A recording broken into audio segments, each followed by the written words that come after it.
Show में आगे बढ़ते हैं और जैसा हमने आपसे वादा किया था, मामा अर्थ की पेरेंट कंपनी होनासा कंज्यूमर का आईपीओ 31 अक्टूबर को आने वाला है।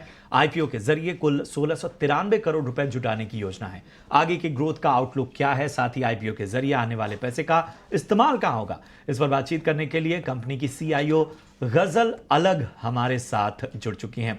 गजल, बहुत बहुत स्वागत है आपका ईटी नाउ स्वदेश पर।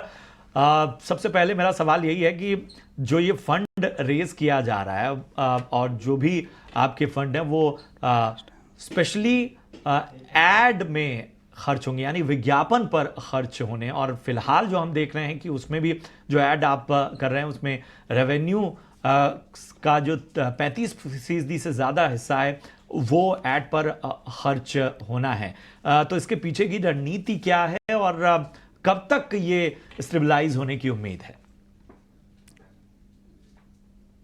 देखिए, मैं ये बताना चाहूँगी कि हम होनासा कंज्यूमर जो है एक 7 साल की कंपनी है। We are very young. जो एड स्पेंड्स की आप बात कर रहे हैं, ये 2 साल पहले जो है कुछ 42% पे होते थे। पिछले कुछ टाइम में जो है कम होके 41% पे आए, अब 31% पे है। तो ये एड स्पेंड्स जो है ओवर टाइम कम हो रहे हैं। दैट सेड, हाँ जी, हमने जो प्रोसीडिंग्स में डाला है वो हमने 3 जगह पे यूज़ करना है। एक है add spends for the company, दूसरा है हम ऑफलाइन डिस्ट्रीब्यूशन एक्सपैंड करना चाहते हैं ओवर द कमिंग ईयर्स, और ज़्यादा स्टोर्स में प्रेजेंट होना चाहते हैं। ऑफलाइन जर्नी भी हमारे लिए अभी सिर्फ 2 साल ही पुरानी है, तो वहाँ पे भी जो है प्रोसीड्स जाएंगे। एंड तीसरा, आई थिंक हम newer brands, newer incubation engines पे फोकस करना चाहते हैं, जहाँ पे हमें लगता है कि कंज्यूमर अपॉर्चुनिटी है but right kind of product mix शायद उनको नहीं अवेलेबल हो पा रहा है। वहाँ पे भी फोकस करके हम जो है ये जो स्पेंड्स है वहाँ पे भी डालना चाहेंगे। एड स्पेंड आगे चल के तो आप कम करेंगी, लेकिन फिर एक और सवाल है, क्योंकि जो कोई भी इन्वेस्टमेंट करने आएगा तो इस तरह के तमाम सवाल उठते हैं। आपकी एम्प्लॉय कॉस्ट काफ़ी ज़्यादा है, क्या वजह है इसकी, क्या आउटलुक है आगे के लिए? देखिए, एक अच्छी और स्ट्रॉन्ग कंपनी बिल्ड करने के लिए आपको बहुत ही अच्छी क्वालिटी के लोग चाहिए होते हैं। आई थिंक पिछले 2 से 3 साल जो है हमने अग्रेसिवली फोकस किया है कि हमारे पास एक बहुत ही हाई क्वालिटी लीडरशिप टीम हो, बहुत अच्छे लोग हों जो हमारी जो जर्नी यहाँ से अब आगे 10 साल की होने वाली है उसमें हमें सपोर्ट कर सकें। तो ये वाली जो कॉस्ट है उसी की वजह से आई है। अच्छे लोग जो हैं कुछ कॉस्ट पे आते हैं बट फिर आगे 10 साल 15 साल जो है आपकी जर्नी को शेप अप करने में आपकी बहुत मदद करती है।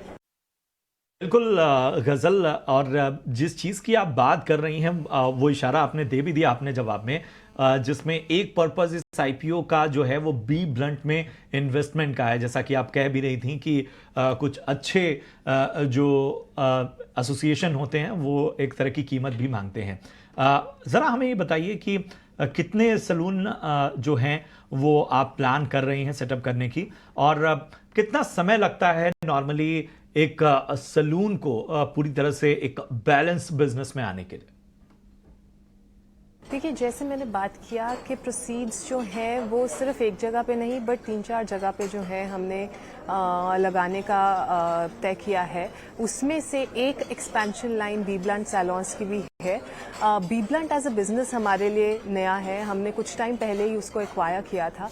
बी ब्लंट का जो प्रोपोजिशन है वो है salon like hair at home, जो कि और ये इक्विटी जो है उनके सैलॉन बिजनेस से आती है। तभी जो प्रोडक्ट्स हैं वो ये क्लेम कर सकते हैं कि ये वाले प्रोडक्ट्स जब आप यूज़ करेंगे तो आपको सैलॉन लाइक हेयर देंगे, बिकॉज वहाँ पे टीम्स ने, प्रोफेशनल्स ने सैलॉन में यूज़ करके जो है उसको क्वालिफाई किया है।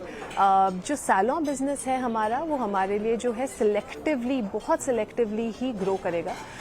Very very limited number of stores, very limited number of cities.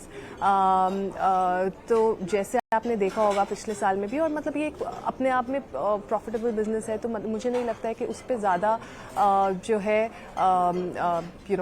Like doubt आना चाहिए, बिकॉज जैसे जैसे हम एक्सपैंड करते हैं सिलेक्टिव स्टोर्स में उनका पे बैक भी जो है काफ़ी डिसेंट टाइम में आ जाता है। ऐसा नहीं है कि वो बुक्स पे आके चढ़ा रहता है। तो it's an efficient way of scaling the salon business.